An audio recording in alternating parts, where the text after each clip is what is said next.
So how long must you leave the the National Guard in place to ensure you have a? So the only way you can have a safe city is as long as the National Guard is in your city.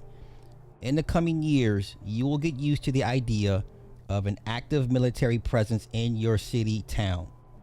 Okay? It will be nothing for you to wake up in the morning and see an M1 Abrams tank or an old ass H1 Humvee, checkpoints in your cities, to and from work. It's going to be your reality for some people.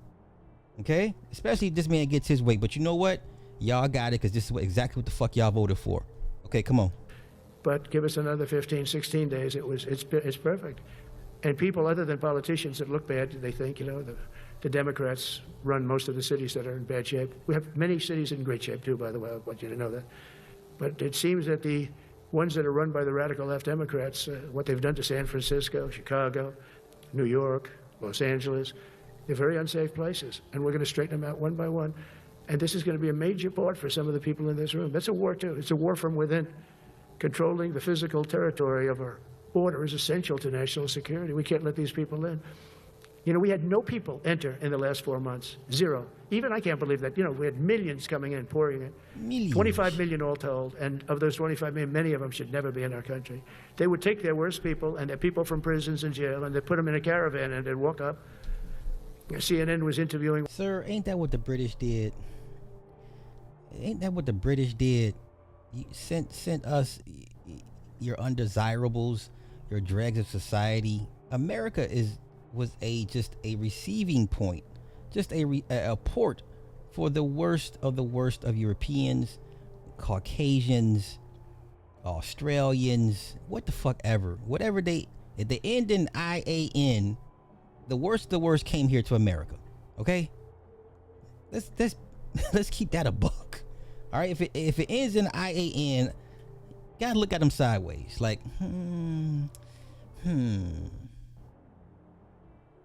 Are you really here? Do you really mean me well? You know what I'm saying? Yeah, I hate to be this, but if it ends in IAN, you gotta look at them like, you gotta keep an eye on them. Let's go. One person. Oh, why are you coming? I want freedom. Good. Were you in jail? Yes. For what? Murder. I said, you had to see this anchor, a young woman. She's like, I couldn't believe it. She'll probably lose her job. But because the left doesn't want to hear that. But we're running it based on common sense and based on love of our country. But I want to salute every service member who has helped us carry out this critical mission. It's really a very important mission. And I told Pete, we should use some of these dangerous cities as training grounds for our military, National Guard, but military. What? Is that what y'all want? Now say what you want about whatever Democrat ran city, liberal city. I don't care. I don't even get into the nomenclature. I'm so past the nomenclature. Do you really, y'all? It's okay in you guys' eyes to have an active, ongoing military presence in a major metropolitan city. Are you okay with that? Even though you don't live there. Now most people be like, well, as long as it's not in my city. And that's a very dangerous approach to have. That's a very dangerous approach to have. Well, as long as it's not in my, okay, but when it does show up at your doorstep, then what? Because you're gonna want the same help. You're gonna want the same sense of urgency, the same compassion, the same empathy that those people were asking for when you were saying, oh, it's not in my city. Okay, but come on, let's continue. Because we're going into Chicago very soon. That's a big city with an incompetent governor. Stupid governor, stupid. They threw him out of his family business. He was so stupid. I know the family. He becomes governor. He's got money.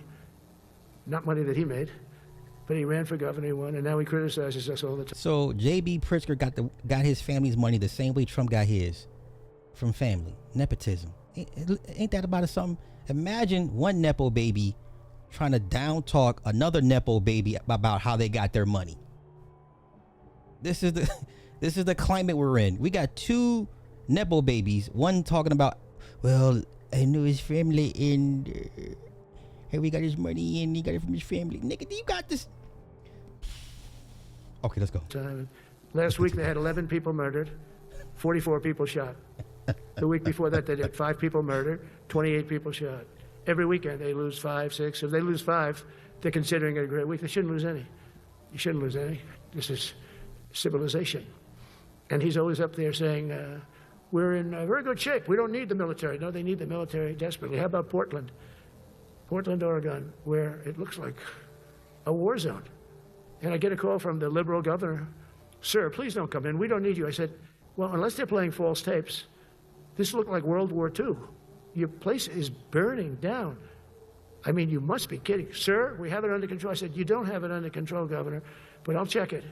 And I'll call you back. I called her back. I said, this place is a nightmare. It's certainly not the biggest, but it's one of the worst. It's brutal. They go after our ICE people. So he's basing that off the protest because the people were protesting the ICE. So had the clash not occurred, then you're not worried about Portland. Then Portland's not burning itself down to the ground.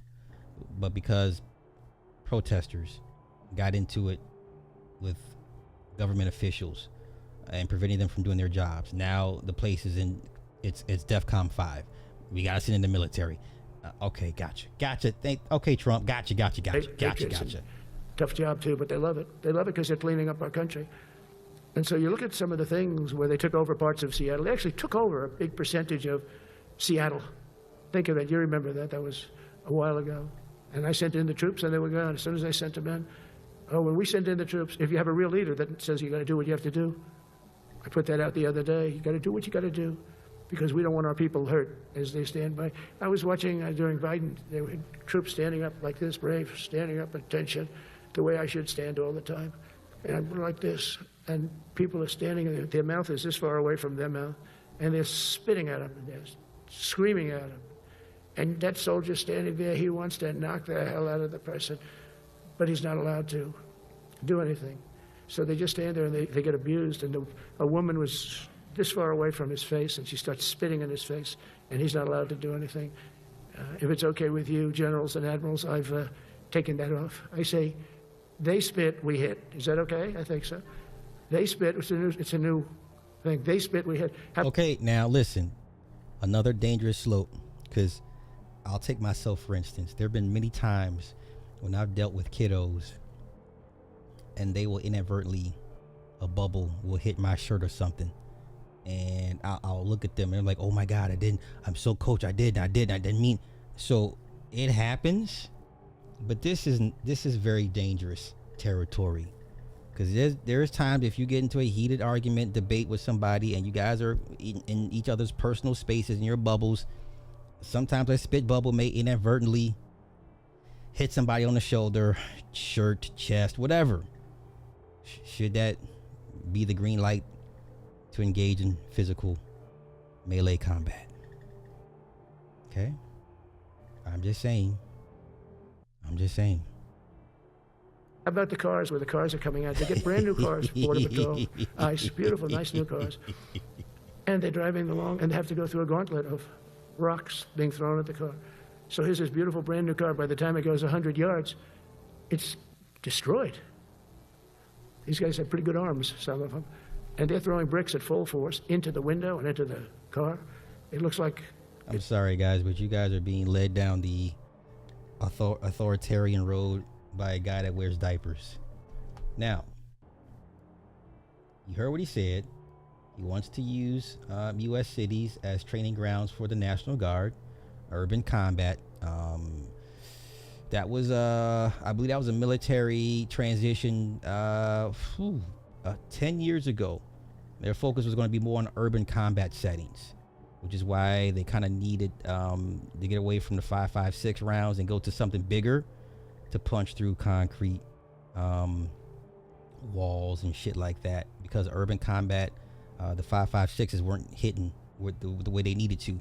Hence why Sig Sauer got the contract for the 6.8 round, the Sig Spear, because the 5.56s weren't doing it, right? Because they realized in Afghanistan it wasn't getting the job done. We need a bigger round. Okay, so that all kind of works itself in.